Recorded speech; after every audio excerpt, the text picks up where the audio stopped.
Hi friends, welcome to my channel. எல்லாருக்குமே வந்துட்டு உழவர் திருநாள் நல்வாழ்த்துக்கள். எல்லாரும் எப்படி இருக்கீங்க? எல்லாரும் எப்படி உழவர் திருநாளை கொண்டாடினீங்க அப்படின்றத எனக்கு கமெண்ட் பண்ணுங்கள். நான் நல்லபடியாக கொண்டாடினேன்.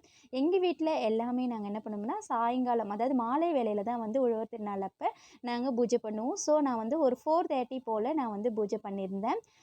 காலையிலேருந்து ரொம்பவே பரபரப்பாக வேலை போயிட்டே இருந்தது. நேற்று வந்து பார்த்திங்கன்னா, ஒரு கஸ்டமர் வந்து எனக்கு வந்து நாளைக்கு அதாவது வந்து காணும் பொங்கலுக்கு வந்து நாங்கள் வந்து ட்ரெஸ் போட்டுட்டு நாங்கள் வெளியே போவோம். அதுக்கு வந்து எனக்கு ஒரு லைனிங் ப்ளவுஸும் ஒரு சுடிதார் அண்டு நிறைய நைட்டீஸை ஓரம் அடிக்கணும் அப்படின்னு சொல்லி கொடுத்துருந்தாங்க. ஸோ இந்த வேலைகளுக்கு நடுவில் இந்த மாட்டுப்பொங்கலுக்கான வேலைகளுக்கு நடுவில் டைம் கிடைக்கும் போதெல்லாம் நான் வந்துட்டு வீட்டில் இருந்து தான் ஸ்டிச் பண்ணுறேன்னு என்னோட வீடியோ பார்க்குற எல்லாருக்குமே தெரியும். அப்போ எப்போல்லாம் எனக்கு டைம் கிடைக்குதோ அப்போல்லாம் வந்து நான் வந்து ஸ்டிச் பண்ணிக்கிட்டே இருந்தேன். ஒரு 1/2 hour கிடைச்சாலும் டக்குன்னு வந்து வேலைகளை செஞ்சுக்கிட்டே இருந்தேன். ஸோ அதோட வீடியோ தான் உங்களுக்கு வந்து நான் வந்து கண்டினியூவாக இந்த வீடியோவை பாருங்கள். இதில் நான் ஒரு சேலஞ்ச் எடுத்து ஒரு சேலஞ்சிங்காக நான் ஒரு வீடியோ இதை எடுக்கணும் அப்படின்னு சொல்லிட்டு எடுத்திருந்தேன். என்னென்னு பார்த்தீங்கன்னா, நூலே கட் பண்ணக்கூடாது, கண்டினியூவாக நம்ம வந்து ஸ்டிச் பண்ணிகிட்டே இருக்கணும் அப்படின்னு சொல்லிட்டு நான் முடிவு பண்ணி உக்காந்தேன். எந்த இடத்துலையுமே நான் நூலே கட் பண்ணவே இல்லை. நான் உங்களுக்கு வீடியோவில் எந்த இடத்துலையும் ஸ்கிப் பண்ணவும் இல்லை. நான் ஃபுல் வீடியோவை நான் அப்படியே தான் நான் அப்லோட் பண்ணியிருக்கேன்.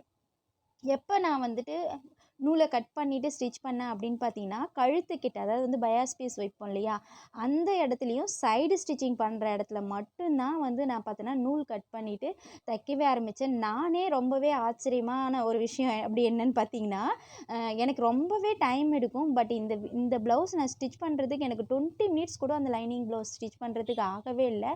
அவ்வளோ வேகமாக ஸ்டிச் பண்ணிக்கிட்டே இருந்தேன். நூல் வந்து கட் ஆகிட்டு நான் மறுபடியும் கோத்து கட் பண்ணும்போது பார்த்தீங்கன்னா, மேக்ஸிமம் பார்த்தீங்கன்னா அதிலே எனக்கு ஒரு 10 நிமிஷத்துக்கு கிட்டத்தட்ட போயிடும். ஒரு தடவையும் நூல் கட் பண்ணிவிட்டு ஜாயின் பண்ணி மறுபடியும் கட் பண்ணிவிட்டு அப்போ வந்து எனக்கு ரொம்பவே குழப்பமா இருந்தது. பட் ஆனால் இந்த மாதிரி லைனிங் ப்ளவுஸை வந்து இதுக்கப்புறம் வந்து தைக்கணும்னு குழப்பமா இருக்கிறவங்களுக்கு இந்த வீடியோ ஒரு நல்ல யூஸ்ஃபுல்லான வீடியோ தான் அப்படின்னு சொல்லுவேன். அப்படியே வந்து ப்ளவுஸை வந்து கண்டினியூவாக தைச்சிக்கிட்டே இருந்தேன். ஸோ எல்லாத்தையும் வந்து ஒரே டைமில் அப்படியே அட்டாச் பண்ணும்போது ஒவ்வொரு விஷயத்தையும் பார்த்து பண்ணும்போது எனக்கு ரொம்ப ரொம்ப ஈஸியாக இருந்தது. எனக்கே ஆச்சரியமாக இருந்தது. என்னடா இது, நம்ம இவ்வளோ வேகமாக தைக்கிறோம், அது மட்டும் இல்லாமல் ஒரு இடத்த கூட நூல் கட் பண்ணாமல் தைக்கிறோம் அப்படின்ட்டு. இதில் ஒரு சந்தோஷமான விஷயம் என்னென்னு கேட்டிங்கன்னா, என்னோடய மிஷின் வந்து ஃபஸ்ட்டுலாம் பார்த்திங்கன்னா நூலை கட் பண்ணிவிட்டு ஜாயின் பண்ணும்போது நூல் டக்குன்னு வெளியே வந்துடும். மறுபடியும் கோத்துட்டு மறுபடியும் நான் வந்து ஸ்டிச் பண்ணுவேன். இதில் பார்த்தீங்கன்னா, நான் முடிக்கிற வரைக்குமே ஒரு இடத்துல கூட அவ்வளோவா நூல் கட் ஆகவே இல்லை. ஒரு இடத்த மட்டும் நூல் வந்து பாபினில் காலியாகிடுச்சு. ஸோ அதை நான் வந்து எடுத்துகிட்டு நான் வந்து மறுபடியும் போட்டுட்டு தைக்கும்போது மறுபடியும் கண்டினியூவாக நான் வந்து தைக்க ஆரம்பிச்சிட்டேன். ஸோ இனிமேல் லைனிங் ப்ளவுஸ் தைக்கிறீங்க அப்படின்னா இந்த மாதிரி விஷயங்களை ஃபாலோ பண்ணி பாருங்கள். கண்டிப்பாக உங்களுக்கும் சுலபமாகவும் இருக்கும். ஈஸியாக நம்ம வந்து தைச்சிடலாம். குழப்பமே இல்லாமல் தைக்கலாம். நம்ம எந்த இடத்துலாம் ஜாயின் பண்ணணுமோ அதை ஒன்று விடாமல் எல்லாத்தையும் அப்படியே கண்டினியூவாக ஜாயின் பண்ணுங்கள். இந்த ப்ளவுஸோட அளவு கட்டிங் வீடியோ வந்து லாஸ்ட் வீடியோவாக நான் அப்லோட் பண்ணியிருப்பேன். அதையும் போய் பாருங்கள். உங்களுக்கு ஈஸியாக புரிகிற மாதிரி கையில் வந்து எப்படி வந்து உள் ஷேப் வந்து எடுக்கிறது அப்படின்றதும், ஆம்கோல் சுருக்கம் இல்லாமல் எப்படி வந்து ஸ்டிச் பண்ணுறது அப்படின்றதையும் நான் உங்களுக்கு வந்து காமிச்சிருப்பேன். அந்த வீடியோவும் உங்களுக்கு ஃபஸ்ட் டைம் தைக்கிறீங்க அப்படின்னா ஈஸியாக வந்து புரிஞ்சிக்கிற மாதிரி தான் நான் வீடியோவும் அப்லோட் பண்ணியிருப்பேன். ஸோ வீடியோவை கண்டினியூவாக ஸ்கிப் பண்ணாமல் பாருங்கள். இதுலேயும் வந்துட்டு வீடியோ வந்து நான் உங்களுக்கு வந்து சின்ன சின்ன டிப்ஸ் எல்லாம் கொடுக்குறேன். அதையும் நீங்கள் வந்து ஒரு மோட்டிவேஷ்னல் ஸ்டோரியாகவும் உங்களுக்கு ஒரு சில விஷயங்களையும் சொல்கிறேன். அதையும் கேளுங்க. என்னோட சேனலை இப்போ தான் ஃபஸ்ட் டைம் பார்க்க வந்திருக்கீங்க அப்படின்னா, சப்ஸ்கிரைப் பண்ணாமல் பார்த்துட்டு இருந்தீங்கன்னா சேனலுக்கு சப்ஸ்கிரைப் பண்ணிவிட்டு அப்படியே லைக் பண்ணிவிட்டும் பாருங்கள். அப்போ தான் நான் வந்து எனக்கு ஒரு மோட்டிவாக இருக்கும். நீங்கள் பண்ணுற ஒவ்வொரு லைக்கும் என்னோடய லைஃப்பையே மாற்றும் அப்படின்னா, நீங்கள் என்னோடய லைஃப்பை நீங்கள் மாற்றலாம் இல்லையா? அப்போ எனக்கு ஒரு லைக் நீங்கள் போட்டிங்கன்னா எனக்கு ஒரு யூஸ்ஃபுல்லாக இருக்கும். ஸோ இதில் என்ன மோட்டிவான விஷயம் என்ன சொல்லலாம் அப்படின்னு பார்த்தீங்கன்னா, இப்போ நம்ம வந்து பெண்களுக்கான முக்கியமான மிகச்சிறந்த தொழில் அப்படின்னு கேட்டிங்கன்னா நிச்சயமாக சொல்லுவேன் நான் தையல் தொழில் தான் அப்படின்னு சொல்லிட்டு. ஏன்னு கேட்டிங்கன்னா, நான் வந்து சம்டைம்ஸ் வந்து கையில் காசே இருக்காது. ஸோ ஒரு 100 rupees தான் இருக்கும். இன்னைக்கு நாள் ஃபுல்லாகவே நம்ம எப்படிரா ஓட்டுறது, இதுக்கு நடுவில் எந்த செலவு வந்தால் வந்து அதுவும் பார்த்திங்கன்னா மந்த் எண்டில் தான் நம்மளுக்கு வந்து அந்த ஒரு பிரச்சனை, ஒரு மாத சம்பளம் வாங்குறவங்களுக்கு. ஸோ என்னோடய ஹஸ்பண்ட் வந்து மாத சம்பளம் வாங்குறவங்க தான். ஸோ வீட்டு செலவுக்கு கொடுத்தாலும் அதையும் மீறி நம்ம செலவு பண்ணதுக்கு அப்புறமேட்டா நம்மக்கிட்ட கேஷே இருக்காது. மந்த் எண்டில பார்த்தேன்னா, கையில கேஷே இருக்காது. ஸோ, அப்போ வந்து எனக்கு வந்து ஒரு சாட்டிஸ்ஃபைடான ஒரு விஷயம் நடந்தது அப்டின்னா, இந்த டைலரிங் தொழில் தான். மேக்ஸிமம் பார்த்தேன்னா, அன்னைக்கு பார்த்து எனக்கு வந்து நான் இப்போ ஒரு ரூ. 100 தான் இருக்கு. என்ன பண்ணுறதுன்னே தெரியல அப்டின்னு சொல்லிட்டு நான் உட்காந்துட்ருப்பேன். அப்போ பார்த்தீங்கன்னா, 2 பேராவது இல்ல 3 பேராவது வந்து என்கிட்ட என்ன சொல்லுவாங்கன்னா, எனக்கு வந்து இந்த சாரி ஓரம் அடிச்சு குடுங்க, இல்ல நைட்டி வந்து ஆல்ட்ரேட் பண்ணி குடுங்க, இல்ல சுடிதாருக்கு சைட் ஸ்டிச்சிங் பண்ணி குடுங்க அப்டின்னு சொல்லுவாங்க. ஸோ, மேக்ஸிமம் பார்த்தீங்கன்னா, அந்த மாரி சின்ன சின்ன வேலையில தான் நான் வந்து அதிகமான சம்பளத்த எதிர்பார்க்க முடியும் அப்படின்றத நானு மனப்பூர்வமா நம்புறேன். ஏன்னு கேட்டிங்கன்னா, ஒரு நைட்டி அடிக்கிறதுக்கு மேக்ஸிமம் ரூ. 30லேருந்து ரூ. 40 வரைக்கும் நம்ம சார்ஜஸ் பண்ணலாம். சைடு மடிச்சு தைக்கிறதும், கீழ பாட்டம வந்து கட் பண்ணிட்டு அவங்களோட ஹைட்டுக்கு தகுந்த மாரி ஆல்டர் பண்ணி குடுக்கும்போது, அவங்க வந்து ரூ. 30லேருந்து ரூ. 40 வரையும் சார்ஜ் பண்றாங்க. அதுவே வந்து பார்த்தீங்கன்னா, ஜென்ஸ் டெய்லர்லாம் பார்த்தீங்கன்னா, மினிமம் ரூ. 50 வாங்கிட்டு தான் அவங்க வந்து என்ன பண்றாங்க அப்படின்னு பார்த்தீங்கன்னா, தச்சே குடுக்குறாங்க. நார்மலா நான் ஒரு நாள் என்னோட மிஷின் வந்து ப்ராப்ளம் ஆயிடுச்சுன்னு சொல்லிட்டு, ஒரு கஸ்டமர் எனக்கு வந்து சுடிதாரோட சைட் ஸ்டிச்சிங் அழகா ஷேப் தச்சு குடுங்க அப்டின்னாங்க. நான் வந்து மார்க் பண்ணி எடுத்துட்டு போயிட்டு, பக்கத்துல நியர்பைல இருக்கிற ஒரு கடையில எடுத்துன்னு போய் குடுத்து, அவங்க கிட்ட குடுத்து நான் என்ன பண்ணேன் அப்டின்னு பார்த்தீங்கன்னா, இந்த சைடு மட்டும் ஸ்டிச் பண்ணி குடுங்க அப்டின்னு சொன்னேன். ஆக்சுவலா நான் வந்து கஸ்டமர் கிட்ட வாங்குற அமௌண்ட் வந்து ரூ. 30 தான். ஏன்னு கேட்டா, சைடு ஸ்டிச்சிங் ஒரு 3 ஸ்டிச் போட போறோம். அவ்ளோதான்றதுனால நான் ஒரு ரூ. 30 தான் வாங்குவேன். பட் அந்த பிரதர் என்ன பண்ணியிருக்காரு, நான் மார்க் பண்ணி குடுத்தும், அதே ஷேப்ல தையல் போட்டு ஒரு பக்கத்துக்கு 2 தையல் போட்டு குடுக்கறதுக்கு என்கிட்ட ரூ. 50 சார்ஜ் பண்ணாங்க. ஸோ, நான் அப்ப தான் யோசிச்சேன். ஸோ, நம்ம கம்மியா வாங்குனா நம்மகிட்ட கொஞ்சம் கஸ்டமர் தேடி வருவாங்க அப்படின்னு சொல்லிட்டு நான் யோசிச்சேன். ஸோ, இந்த விஷயங்களும் நீங்க ஃபாலோ பண்ணலாம். நான் வந்து நியர்பைல போயிட்டு சொல்லிட்டு வருவேன். அ புடவ ஓரம் அடிக்கிறதுக்கு வந்து நான் என்கிட்ட ரூ. 20 தான்ப்பா அப்படின்னு ஒரு ஒரு ரொம்ப ஃப்ரெண்ட்லியா இருக்கிற தோழிகிட்ட கூட நான் சொல்லிடுவேன். எனக்கு வந்து நீங்க வந்து பக்கத்துல இது மாரிலாம் சொல்லி வச்சீங்கன்னா, மேக்ஸிமம் பார்த்தீங்கன்னா, உங்ககிட்ட கொஞ்சம் அமௌண்ட்ல தான் நான் வந்து ஸ்டிச் பண்ணி தரேன். அதுவும் ரொம்ப கம்மியா அப்படிலாம் சொல்ல முடியாது. அ பக்கத்துல ஒரு ஜென்ட்ஸ் டெய்லர் தைக்கிறாருன்னா, அவர விட ரூ. 30 கம்மியாவாவது நான் தச்சு தரேன். நல்லா ஃபினிஷிங்காவும் ஸ்டிச் பண்ணி தரேன்னு சொல்லிட்டு தான் என்னோட கஸ்டமர நான் வந்து கவர் பண்ணவே ஆரம்பிச்சேன். இப்ப பார்த்தீங்கன்னா, என்னால ம் மேக்ஸிமம் பார்த்தீங்கன்னா, நான் வந்து ஒரு நாளைக்கு 2 ப்ளவுஸாவது நான் ஒர்க் போயிட்டு வந்து 2 ப்ளவுஸாவது ஸ்டிச் பண்ணணும்னு நெனைப்பேன். அதே மாரி ஸ்டிச் பண்ணியும் வச்சுருவேன். உங்களுக்கு ஏற்கனவே இந்த மாரி விஷயங்கள நான் மோட்டிவேஷனல் வீடியோ வந்து போட்டிருக்கேன். போய் பாருங்க. எப்படி வந்து காலையில வேலைய முடிச்சுட்டு, ஒர்க் முடிச்சுட்டு வந்து ஈவினிங்கும் எப்படி வந்து ஒர்க் பண்றது அப்படின்றத உங்களுக்கு வந்து ஒரு வீடியோவா நான் போட்டிருக்கேன். அதையும் போய் பாருங்க. இன்னொன்னு இதில தையல் தொழில்ல பார்த்தீங்கன்னா, நெறைய விஷயங்கள் நம்மகிட்ட வந்து நெறைய விஷயங்கள வந்து நம்ம கத்துக்கிட்டே இருக்கலாம். புதுசு புதுசா நம்மளோட கிரியேட்டிவ வச்சு ப்ளவுஸ் வந்து அ ம ம பேக்ல போடுற பேக் நெக் ப்ளவுஸ் இருக்கு இல்லையா? Model blouse. அது வந்து நம்மளோட கிரியேட்டிவா நம்ம வந்து டிசைன் பண்ணி குடுக்கும்போது, கஸ்டமரும் நெறைய வந்து சாட்டிஸ்ஃபைட் ஆவாங்க. ஸோ, நீங்க இதில எனக்கு ஒரு கமெண்ட் பண்ண வேண்டிய ஒரு விஷயம் என்ன அப்படின்னு பார்த்தீங்கன்னா, டிசைன் ப்ளவுஸ் வேணுமா? இத மாரி ஸ்டிச்சிங் பண்ணும்போது ஸ்டிச்சஸ்ல வர ப்ராப்ளம் அண்ட் சால்விங்க வந்து சொல்றதுக்கான வீடியோ வேணுமா அப்படின்றத எனக்கு கமெண்ட் பண்ணுங்க. ஸோ, ஏன் கேட்குறேன் அப்படின்னு கேட்டிங்கன்னா, நெறைய பேர் வந்து பார்த்தீங்கன்னா, பேக் நெக் ப்ளவுஸ் வந்து டிசைன் வீடியோ நெறைய போடுறாங்க. ஸோ, இத மாதிரி சின்ன சின்ன ப்ளவுஸ் ஸ்டிச்சிங்கில வர சின்ன சின்ன ப்ராப்ளத்த சால்வ் பண்றதுக்கு ஓரளவுக்கு வீடியோ அப்படின்னு பார்த்தீங்கன்னா, கொஞ்சம் வீடியோ தான் இருந்தது. அதனால நான் இத வந்து தேர்ந்தெடுத்தேன். பட் இருந்தாலும் தை பிறந்துருச்சு இல்லையா? இந்த இதுலருந்து என்னோட அதாவது கம்மிங் ஃப்ரைடே வீடியோவிலருந்து பார்த்தீங்கன்னா, முக்காவாசி எல்லாமே டெய்லியுமே வந்து Friday and Monday and Wednesday 3 நாளும் டிசைன் ப்ளவுஸ்க்கான வீடியோவாகவும், அடுத்தது சாட்டர்டே அண்ட் வந்துட்டு மண்டே அந்த மாரி ஒரு நடுவுல வர வீடியோ வந்து ஸ்டிச்சிங் வர ப்ராப்ளத்த சால்வ் பண்ற வீடியோவும், ஒரு வீடியோ மட்டும் உங்களுக்கு வந்து மோட்டிவேஷனல் வீடியோவும் போடலாம் அப்படின்னு சொல்லிட்டு இருக்கிறேன். இது வந்து நல்லதா இல்ல கெட்டதா அப்படின்றத நீங்க வந்து எனக்கு கமெண்ட் பண்ணுங்க. ஏன்னு கேட்டீங்கன்னா, என்னோட வீடியோ நெறைய பேர் கொஞ்சம் பார்த்துட்ருக்கீங்க. ஆனா வந்து லைக் பண்ணாவும், கமெண்ட் பண்ணாமலும், சப்ஸ்கிரைப் பண்ணாமலும் பார்த்துட்ருக்கீங்க. அந்த லைக்கும், சப்ஸ்கிரைபும் தான் எனக்கு வந்து லைஃப குடுக்கும். ஸோ, நீங்க ட்ரை பண்ணி பாருங்க. உங்களால முடிஞ்சா ஒரு லைக் பண்ணிட்டு கன்டினியூவா வீடியோவையும் பாருங்க. அடுத்தது நம்ம வந்து இந்த விஷயங்களையும் நம்ம அதே மாதிரி இப்போ நம்ம ப்ளவுஸ் ஸ்டிச் பண்ணுறோம் அப்படின்னா, ஒரு கஸ்டமருக்கு நம்ம வந்து ஃபஸ்ட்டு வந்து ஒரு 1 மந்த் பிஃபோர் என்ன பண்ணியிருப்போம் அப்படின்னு பார்த்தீங்கன்னா, ஒரு 4 ப்ளவுஸ் குடுத்துருப்பாங்க. நம்ம ஸ்டிச் பண்ணி குடுத்துருப்போம். ஆனா 4 ப்ளவுஸில அவங்க 2 ப்ளவுஸ் தான் வாங்கிட்டு போயிருப்பாங்க. ஸோ, அவங்க என்ன சொல்லியிருப்பாங்க அப்படின்னு கேட்டிங்கன்னா, நான் வந்து நெக்ஸ்ட்டு ப்ளவுஸ் வந்து வாங்கும்போது பே பண்ணிடுறேன்ப்பா அப்படின்னு சொல்லியிருப்பாங்க. ஸோ நிறைய என்னோட ஒரு 4, 5 கஸ்டமர் அப்படின்னு பார்த்தீங்கன்னா இப்படி தான் இருக்காங்க. ஸோ இந்த வீடியோவை அவங்களும் பார்ப்பாங்கன்னு நினைக்கிறேன். பட் அவங்க என்ன பண்ணுவாங்க அப்படின்னு பார்த்தீங்கன்னா, ஒரு 5 ப்ளவுஸ் எடுத்துன்னு வந்து கொடுப்பாங்க. 5 ப்ளவுஸ் எடுத்துன்னு வந்து கொடுத்ததும், ஒரு ப்ளவுஸ் இல்லை 2 ப்ளவுஸ் எனக்கு ஸ்டிச் பண்ணி அர்ஜென்ட்டாக வேணும்னு சொல்லிட்டு வாங்கிட்டு போயிடுவாங்க. அடுத்த ப்ளவுஸ் வாங்குறதுக்கு அப்படின்னு பார்த்தீங்கன்னா, ஒரு 3 வீக்ஸ் ஆகுது இல்லை 4 வீக்ஸ் ஆகுது வந்து லேட் பண்ணுவாங்க.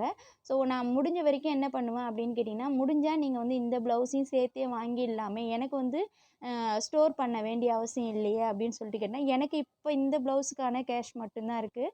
ஸோ அடுத்த ப்ளவுஸுக்கு நான் கொடுக்குறதுக்கு என்கிட்ட கேஷ் இல்லை அப்படின்னு சொல்லுவாங்க. ஸோ நம்ம என்ன பண்ணுவோம் அப்படின்னா, சரி பரவாயில்ல நம்ம ஸ்டிச் பண்ணி கொடுத்துடலாம், இந்த ப்ளவுஸ் நீங்கள் வந்து கொடுக்கும்போது கொடுங்க அப்படின்னு சொல்லிட்டு தயவு செய்து அதை மாரி கொடுத்துறாதீங்க. நீங்கள் அடுத்த ப்ளவுஸ் 2 ப்ளவுஸ் வாங்க வரும்போதே நீங்கள் கேஷ் கொடுத்துட்டு வாங்கிக்கங்க அப்படின்னு சொல்லிடுங்க. இது ஏன் அப்படின்னு கேட்டிங்கன்னா, நிறைய டைம் நான் இதே மாரி தான் நிறைய பேர்கிட்ட ஏமாந்துருக்கேன். அவங்க என்ன பண்ணுவாங்க, ரொம்ப அர்ஜென்ட்டுப்பா நான் மேக்ஸிமம் பார்த்தீங்கன்னா டோர் டெலிவரி பண்ணிகிட்ருக்கேன். ப்ளவுஸை போய் வாங்கிட்டு வந்து ஸ்டிச் பண்ணி எடுத்துன்னு போய் கொடுக்குறது. எங்கள் வீடு வந்து பார்த்திங்கன்னா இன்டீரியரில் இருக்கிறதுன்றதுனால நிறைய பேருக்கு என்னால் அட்ரஸும் கொடுக்க முடியாது. வீட்டுக்கு வந்து அவங்க வந்து வர்றதுக்கான வழியும் அந்த அளவுக்கு வந்து அதாவது வந்து பார்த்திங்கன்னா ரோடு வந்து அந்த அளவுக்கு வந்து ப்ராப்பராக இருக்காது. அதனால் நான் என்ன பண்ணியிருக்கேன் அப்படின்னு பார்த்தீங்கன்னா, டோர் டெலிவரி பண்ணுவேன். அப்படி பண்ணும்போது டோர் டெலிவரி பண்ணும்போதும் எனக்கு வந்து என்ன ஆகிடுச்சு அப்படின்னு பார்த்தீங்கன்னா, நான் எடுத்துன்னு போய் கொடுக்கும்போது, இல்லைப்பா இப்போதைக்கு என்கிட்ட வந்து இப்போ அவங்களோட ப்ளவுஸோட சார்ஜஸ் பார்த்தீங்கன்னா ஒரு 400 இருக்குதுன்னு வச்சுக்கலாம். அவங்க என்கிட்ட கொடுக்குறது வந்தீங்கன்னா 300 கொடுப்பாங்க. 100 இல்லை நெக்ஸ்ட் டைம் வரீங்களா அப்படின்னு சொல்லிட்டு. ஸோ நம்மளுக்கு நடுவில் போயிட்டு அந்த 100 ருபீஸை வாங்குறதுக்கும் ஒரு மாதிரியாக இருக்கும். அவங்கக்கிட்ட கேட்குறதுக்கும் நம்மளுக்கும் ஒரு மாதிரியாக இருக்கும். ஸோ நான் அதுக்காக ஒரு பிளான் என்ன பண்ணேன் அப்படின்னு பார்த்தீங்கன்னா, அவங்களோட சார்ஜ் வரக்குள்ளேயே நான் ஃபோன் அடித்து சொல்லிடுறது. இம்மிடியேட்டாக நீங்கள் வந்து கேஷ் ரெடி பண்ணி வச்சுட்டு எனக்கு கால் பண்ணுங்கள், நான் ப்ளவுஸ் எடுத்துன்னு வந்து கொடுத்துட்டு போகிறேன் அப்படின்னு சொல்லிட்டு. ஸோ இந்த டிப்ஸை நான் வந்து இப்போ நியூ இயர்லேருந்து ஃபாலோ பண்ணிக்கிட்டு இருக்கேன். ஸோ ஏன் கேட்டிங்கன்னா, லாஸ்ட்டு கோவிட் டைம்லாம் பார்த்திங்கன்னா ரொம்பவே வந்து இந்த மாதிரி ஒரு டிஸ்டர்பன்ஸை வந்து அதிகமாக எனக்கு வந்து வந்திருக்கு. இதேமாரிலாம் யாருக்கெல்லாம் வந்திருக்கு அப்படின்றத எனக்கு கமெண்ட் பண்ணுங்கள். ஸோ அடுத்த விஷயம் இந்த நியூ இயர்லேருந்து என்ன பண்ணியிருக்கேன் அப்படின்னு பார்த்தீங்கன்னா, டெய்லி நான் தைக்கிறதோட ரேட்டு என்ன, நான் வந்து எவ்வளோ லைனிங் எடுக்கிறேன், அதுக்கான சார்ஜ் எவ்வளோ ஆகுது அப்படின்றத எழுதிட்டு வந்திருக்கேன். இது வரைக்குமே நான் என்னோட சின்ன கடை தான். இது வரைக்கும் லைனிங் வந்து பார்த்திங்கன்னா, நான் வந்து டெய்லியுமே அவங்க கொடுக்குறாங்கன்னா அதுக்கு தகுந்த மாதிரி போயிட்டு லைனிங் எடுத்துகிட்டு வந்து நான் ஸ்டிச் பண்ணுவேன். பட் இந்த டைம் எங்கள் ஹஸ்பண்ட் சொல்லியிருக்காங்க, நீ வந்துட்டு ஒரு ஒரு குறிப்பிட்ட கலர் உனக்கு வேணும்னா அதை வந்து 25 மீட்டராக எடுத்தால் எவ்வளோ ஆகுது அப்படின்னு சொல்லிட்டு போய் செக் பண்ணிட்டு வந்துடு. அதுக்கு வந்து நீ என்ன பண்ணு, எந்த கலர் வந்து உனக்கு வந்து அதிகமாக லைனிங் ப்ளவுஸ் ஸ்டிச் பண்ண வருது அப்படின்னு சொல்கிறது நோட் பண்ணி வை. ஒரு 2 மாதம் நோட் பண்ணி வை. அதிலருந்தே உனக்கு தெரிஞ்சிடும் எந்த கலர் அதிகமாக வருதுன்னு சொல்லிட்டு. அப்போ ஒரு குறிப்பிட்ட ஒரு 4 கலர் இல்லை 5 கலரை நம்ம மொத்தமாக லைனிங் எடுத்துன்னு வந்துடலாம் அப்படின்னு சொல்லியிருக்கிறாங்க. ஸோ சின்ன கடையாக கொஞ்சம் ஒரு ஓரளவுக்கு உயர்த்தலாம் அப்படின்றப்ப இந்த மெத்தட் எனக்கு ரொம்பவே பிடிச்சிருந்தது. ஸோ நான் ஃபாலோ பண்ண போகிறேன். ஏன் கேட்டிங்கன்னா, நம்ம வந்து ஒரு ஒரு வருஷத்துக்கு ஒரு வருஷம் நம்ம வந்து இம்ப்ரூவ் ஆகிக்கிட்டே போகணும் அப்படின்றதுல நான் முடிவாக இருக்கேன். ஸோ அதே மெத்தடை நீங்கள் யாரெல்லாம் ஃபாலோ பண்ணுறீங்க அப்படின்றத எனக்கு கமெண்ட் பண்ணுங்கள். அடுத்தது நான் ப்ளவுஸ் ஃபுல்லாகவே நீங்கள் பார்த்துருப்பீங்க. நான் இது வரைக்கும் நீங்கள் வீடியோ கண்டினியூவாக பார்த்துருந்தீங்கன்னா தெரிஞ்சிருக்கும். நான் எந்த இடத்துலையுமே அதாவது வந்து ஸ்கிப் பண்ணாமல் கண்டினியூவாக, அதாவது நூல் கட் பண்ணாமல் ஸ்டிச் பண்ணிக்கிட்டே இருப்பேன். ஸோ அதனால் வந்து பார்த்திங்கன்னா, இப்போ மட்டும்தான் இந்த கை ஜாயின் பண்ணிட்டேன் இல்லையா, இந்த இடத்துல மட்டும்தான் நான் வந்து என்ன பண்ணியிருப்பேன் அப்படின்னு பார்த்தீங்கன்னா, நூலை கட் பண்ணிவிட்டு தைக்கலாம் அப்படின்னு சொல்லிட்டு எடுத்திருப்பேன். ஸோ இப்போ பாருங்கள், ஏன் கேட்டிங்கன்னா இதை நான் மார்க் பண்ணி ஸ்டிச் பண்ணணும். அப்போ நான் இதை வந்து கண்டினியூவாக நான் மார்க் பண்ணிவிட்டு வைக்கவே இல்லை. இப்போ தான் நான் வந்து எப்பயுமே ஒரு தடவை லைனிங் ப்ளவுஸ் தைச்சாலும் சரி, நார்மல் ப்ளவுஸ் தைச்சாலும் சரி, கடைசியாக ஒரு தடவை ஆம்கோல் சுற்றளவு, இடுப்பு சுற்றளவு, செஸ்ட்டு சுற்றளவு, முன்கழுத்து உயரம், பின்கழுத்து உயரம், அடுத்தது வந்து அந்த பஸ்ட்டோட அந்த லூஸு எல்லாமே வந்து ஒரு தடவை நான் செக் பண்ணதுக்கு அப்புறமேட்டா தான் ஃபினிஷிங்காக நான் ஸ்டிச் பண்ணவே ஆரம்பிப்பேன். அப்போ தான் பார்த்திங்கன்னா, அவங்க அளவு ப்ளவுஸில் இருக்கிறது கரெக்டாக கொடுத்த மாதிரி இருக்கும். அப்போ தான் எனக்கு ஒரு மன திருப்தியாக இருக்கும். ஸோ நீங்களும் இந்த விஷயங்களை ஃபாலோ பண்ணுறீங்களா அப்படின்றத எனக்கு சொல்லுங்கள். இப்போ பாருங்கள், நான் ஃபுல்லாகவே வந்து கைக்கு நான் ஜாயின் பண்ணிடுறேன். இவங்க ப்ளவுஸ் கொடுக்கும்போது சொல்லியே கொடுத்தாங்க. என்னன்னு கேட்டிங்கன்னா, எனக்கு ஒரு தையல் வந்து ஒரு 5 தையல் போடுற அளவுக்கு எனக்கு நல்ல சைடில் கேப் விடுங்க. ஏன்னு கேட்டிங்கன்னா, எனக்கு வந்து நான் கொஞ்சம் குண்டாயிட்டேன்னா, எனக்கு பிரித்து விடுறதுக்கு அடுத்து நான் வந்து பிரித்து விடுறதுக்கு எனக்கு வந்து துணி வேணும் அப்படின்னு சொல்லியிருந்தாங்க. இவங்களுக்கு வந்து பார்த்திங்கன்னா, நான் சைடில் 2 இன்ச்சஸ் அளவுக்கு நான் விட்டுருப்பேன். அதனால தான் அவங்களுக்கு வந்து கேப் கொஞ்சம் அதிகமாக தெரிகிற மாதிரி இருக்கும். அதேமாரி ப்ளவுஸ் ஜாயின் பண்ணும்போது கை முறுக்காமல் இருக்கணும் அப்படின்னு சொன்னீங்கன்னா, இந்த டிப்ஸை ஃபாலோ பண்ணி பாருங்கள். ஃபஸ்ட்டு வந்து நான் நிறைய வீடியோவில் காமிச்சிருப்பேன். ஷோல்டரோட சென்டர்லேருந்து ஃபஸ்ட்டு வந்து கையை அளந்துக்குங்க. அடுத்தது ஆம்கோலோட கையளவு நம்ம அளவு ப்ளவுஸ்லேருந்து அளந்துக்கிறோம். அதை வந்து மார்க் பண்ணிவிட்டு சென்டராக வச்சு மார்க் பண்ணுங்கள். அதுதான் வந்து என்கிட்ட அந்த ஹிப்புக்கிட்டேயோ இல்லை ஆம்கோல் கிட்டேயோ ஏற்றம் இருக்க வந்ததுன்னா கண்டிப்பாக வந்து கை முறுக்கின்னு தான் ஏறும். அடுத்த ஒரு விஷயம், நம்மளோட கை பிடித்தம் இருக்கு இல்லையா? இப்போ நம்மளுக்கு வந்து கை பிடித்தம் 6.5 வருதுன்னா, நம்ம அதே 6.5 வச்சு நீங்கள் பிடிச்சி கொடுக்காதீங்க. ஒரு புள்ளியோ இல்லை 2 புள்ளியோ கேப் விட்டு பிடிச்சி கொடுங்க. அப்போ தான் வந்து பார்த்திங்கன்னா, கை டைட்டானா, அதாவது அந்த மொனக்கை டைட்டாகிடுது அப்படின்னு சொன்னிங்கன்னா, கண்டிப்பாக வந்து ப்ளவுஸ் வந்து வேலை செய்ய செய்ய செய்ய என்ன ஆகும்னு பார்த்திங்கன்னா, மேலே ஏறிடும். அப்படியே அந்த ஷோல்டர்கிட்ட மேலே ஏறிடும். இந்த ப்ராப்ளம் நிறைய பேருக்கு இருக்கும். நிறைய பேர் என்கிட்ட சொல்லியிருக்காங்க. நான் நிறைய பேருக்கு இந்த ப்ராப்ளத்தை மட்டுமே தீர்வாக நான் எடுத்து எப்படி பண்ணால் உங்களுக்கு கரெக்டாக இருக்கும் பாருங்கள் அப்படின்னு சொல்லிட்டு 1க்கு 4 ப்ளவுஸை வந்து அவங்களுக்கு ஸ்டிச் பண்ணி கொடுத்து காமிச்சு, இது ஓகேவா, இது இந்த மாதிரி இருந்தால் ஓகேனா. அவங்க நிறைய பேர் என்கிட்ட என்ன சொல்லியிருக்காங்கன்னா, ஃபஸ்ட்டு ப்ளவுஸு அவங்களோட ப்ராப்ளத்தை சால்வ் பண்ண ஃபஸ்ட்டு ப்ளவுஸ் பிடிக்கும்போதே கரெக்டாக கொஞ்சமாக லூஸ் வைப்பேன். ஒரு சப்ஸ்கிரைபர் கேட்டிருந்தாங்க, கை லூஸாக இருந்தால் ஷோல்ட்ரு வந்து வழிஞ்சு விழுமா அப்படின்னு. கண்டிப்பாக இல்லை. நம்ம கை பிடித்தம் டைட்டாக இருந்தால் மட்டும்தான் என்ன ஆகுன்னு பார்த்தீங்கன்னா, ஷோல்டர் வழியும். நீங்கள் ஒன்று நல்லா நீங்கள் நோட் பண்ணி பார்த்தீங்கன்னா தெரியும். ஷோல்டர் நல்லா பர்ஃபெக்டாக உக்காந்துருக்கிறவங்களுக்கு கை லைட்டாக லூஸாக இருக்கும். அப்போ தான் அவங்களுக்கு பார்த்தீங்கன்னா, வேலை செய்யும்போது பார்த்திங்கன்னா, நீங்கள் கை மேலே ஏறி வராமல் இருக்கும். இது வந்து நம்ம சாதாரணமாக வேலை செய்கிறவங்க அப்படின்னா ஒன்றும் பிரச்சனை இல்லை. இதுவே வந்து ஹார்ட் ஒர்க் பண்ணுறாங்க, கொத்தனார் வேலை செய்கிறாங்க. இப்போ எங்கள் வீட்டு ஏரியாலாம் பார்த்திங்கன்னா, கொத்தனார் வேலை செய்கிறவங்க, வீட்டு வேலை செய்கிறவங்க அந்த மாதிரி இருக்கிறது தான் என்னோட சப்ஸ்கிரைபரும் கூட. என்னோட குறைஞ்சபட்சம் என்ன நியர்பையில் இருக்கிறவங்களாம் இந்த மாதிரி வேலை செய்கிறவங்க தான். அப்போ அவங்களுக்கு வந்து நான் வந்து ப்ளவுஸ் ஸ்டிச் பண்ணி கொடுக்கும்போது அவங்க வந்து என்ன சொல்கிறாங்கன்னா, முக்கால்வாசி பார்த்திங்கன்னா அவங்க தான் எனக்கு ப்ளவுஸ் நிறையாவே தருவாங்க. என்கிட்ட அவங்க தான் டெய்லி வேர் பண்ணுவாங்க. நம்ம வீட்டில் இருக்கிறாங்க, கொஞ்சம் ரிச் பீப்புளாக இருக்கிறவங்களாம் வீட்டில் இருக்கவங்களாம் முக்கால்வாசி நைட்டி அதேமாரி தான் வந்து வேர் பண்ணுவாங்க. பட் கொத்தனார் வேலை, அடுத்தது வந்து வீட்டு வேலை செய்கிறவங்க அப்படின்னு பார்த்திங்கன்னா, அவங்க எல்லாருமே வந்து ப்ளவுஸ் தான் வேர் பண்ணுறாங்க. சாரீ தான் கட்டிட்டு போவாங்க. அப்போ அவங்களுக்கு வந்து ப்ளவுஸும் வந்து அவங்களுக்கு தேவைப்பட்டுக்கிட்டே இருக்கும். அதனால் முடிஞ்ச வரைக்கும் எனக்கு நார்மல் ப்ளவுஸ் தான் தருவாங்க. லைனிங் ப்ளவுஸ் வந்து முக்கால்வாசி வந்து அவ்வளோவா வேர் பண்ண மாட்டாங்க. வெய்ய டைம்லலாம் அதெல்லாம் வந்து செட் ஆகாதுப்பா, எனக்கு வந்து நார்மல் ப்ளவுஸே அழகாக ஸ்டிச் பண்ணி கொடுங்க அப்படின்னு சொல்லுவாங்க. அவங்களுக்கு வந்து பார்த்திங்கன்னா, கை பிடித்தம் வந்து நான் வந்து கரெக்டாக அவங்ககிட்ட சொல்லிடுவேன். லைட்டாக லூஸ் வச்சு போடுங்கக்கா, அப்போ தான் வந்துட்டு உங்களுக்கு கரெக்டாக வந்து மேலே தூக்கி வராதுன்னு சொல்லியிருக்கேன். அவங்களும் அதையே ஃபாலோ பண்ணி அந்த மெத்தட்லேயே நான் தச்சு கொடுக்கும்போது அவங்களுக்கு வந்து சாட்டிஸ்ஃபைட் ஆகிட்டு ரொம்ப தேங்க்ஸ்ப்பா அப்படின்லாம் சொல்லியிருக்கிறாங்க. ஸோ நம்மளோட கஸ்டமர் வந்து ஒரு விஷயத்த வந்து நம்ம வந்து செய்கிறோம் அப்படின்னா, அவங்களுக்கு மனசு திருப்தி ஆகுது அப்படின்னா, அவங்களோட தேவைகளை நம்ம பூர்த்தி பண்ணும்போது, அவங்களோட எதிர்பார்ப்புக்கு தகுந்த மாதிரி நம்ம ப்ளவுஸோ இல்லை சுடிதாரோ ஸ்டிச் பண்ணி கொடுக்கும்போது, அவங்கக்கிட்ட வர சந்தோஷம் தான் நம்மளுக்கு வந்து மிகப்பெரிய சாட்டிஸ்ஃபைடு. நம்மக்கிட்ட அவங்க ரூ. 500 காசு கொடுத்தாலும் அவங்க ஸ்டிச் பண்ணது வந்து கரெக்டாக இருக்குன்னு சொல்லும்போது, அவங்க நம்மளுக்கு ரூ. 1000 கொடுத்த மாதிரி அந்த அளவுக்கு நான் வந்து ஃபீல் பண்ணுவேன். நான் மறுபடியும் மறுபடியும் அவங்ககிட்ட கேட்டிருப்பேன், இது கரெக்டாக இருக்கா, அது கரெக்டாக இருக்கா அப்படின்னு சொல்லிட்டு கேட்பேன். அதுவும் இல்லாமல் என்னோட கஸ்டமர் எல்லாமே பார்த்திங்கன்னா, மாடல் ப்ளவுஸு ஃபோட்டோ எடுத்து தான் அனுப்புவாங்க. அதாவது வந்து இப்போலாம் வந்து நெட்டு வந்துருதுனால நிறைய பேர் வாட்ஸ்அப் நம்பரில் என்ன பண்ணுவாங்கன்னா, எனக்கு இந்த மாடல் ப்ளவுஸ் ஸ்டிச் பண்ணி கொடுங்க, எனக்கு இந்த மாடல் ப்ளவுஸ் ஸ்டிச் பண்ணி கொடுங்க, இந்த மாதிரி ஆரி ஒர்க் டிசைன் பண்ணி கொடுங்க அப்படின்னு சொல்லிட்டு கேட்பாங்க. ஸோ அவங்களுக்கு எல்லாருக்குமே தகுந்த மாதிரி தான் நம்ம வந்து வேலைகளை பார்க்க வேண்டிய ஒரு சுச்சுவேஷனில் இருக்கோம். ஸோ அப்போ வந்து பார்த்திங்கன்னா, அவங்களுக்கு அந்த டிசைனை நான் சொல்லிடுவேன். அவங்க நிறைய நம்ம பார்க்குறோம் இல்லையா, வீடியோவில் காமிக்கிற நிறைய டிசைன்ஸை வந்து நிறைய பேர் வியர் பண்ணுறதே இல்லை. நீங்கள் நல்லாவே தெரியும், டிசைன் ப்ளவுஸ் தைக்கிறவங்கள பார்த்தீங்கன்னா, அவங்க ஒரு டிசைனுக்கு இந்த டிசைன்லாம் தைச்சேன்றதே ஒரு வீடியோ போடுவாங்க பாருங்கள். அப்போ பார்த்தீங்கன்னா, அவங்க ஃப்ரண்ட்லாம் எதுவுமே வந்துட்டு பார்த்தீங்கன்னா, ஜாயின் பண்ணியிருக்க மாட்டாங்க. பேக் மட்டும்தான் ஸ்டிச் பண்ணியிருப்பாங்க. ஸோ மேக்ஸிமம் அந்த டிசைனுக்காக மட்டும்தான் நம்ம வந்து அதை பார்க்க முடியுமே தவிர, நம்ம வியர் பண்ணும்போது அந்த மாதிரிலாம் வியர் பண்ணுறாங்களா அப்படின்னு கேட்டிங்கன்னா, மேக்ஸிமம் நம்ம எங்கள் ஊரில் சுற்றி பார்க்குறேன் நான் மேக்ஸிமம் அந்த மாதிரி டிசைனில் அவ்வளோக்கா யாருமே வந்து வியர் பண்ணுறதே கிடையவே கிடையாது. அப்படியே அந்த டிசைனை நம்ம காமிச்சு கேட்டாலும், "இந்த டிசைன் ஓகேவாப்பா? இதை நம்ம ஸ்டிச் பண்ணலாமா?" அப்படின்னு சொல்லிட்டு கேட்டா, "அச்சச்சோ! எனக்கு இந்த மாதிரிலாம் வேணாம். இந்த மாதிரி ஒரு சிம்பிளான டிசைனாக இருக்கும். பார்க்க ரொம்ப லுக்காக இருக்கிற மாதிரி ஸ்டிச் பண்ணி கொடுங்க." அப்படின்னு தான் சொல்லி கேட்குறாங்களே தவிர, ஃபுல்லாக வந்து ஸ்டிச் பண்ணி அப்படின்லாம் சொல்லிலாம் கேட்கவே மாட்டாங்க. ஸோ நிறைய பேசிட்டேன்னு நினைக்கிறேன். இந்த வீடியோ வந்து ரொம்ப லென்த்தாகவும் போயிடுச்சு.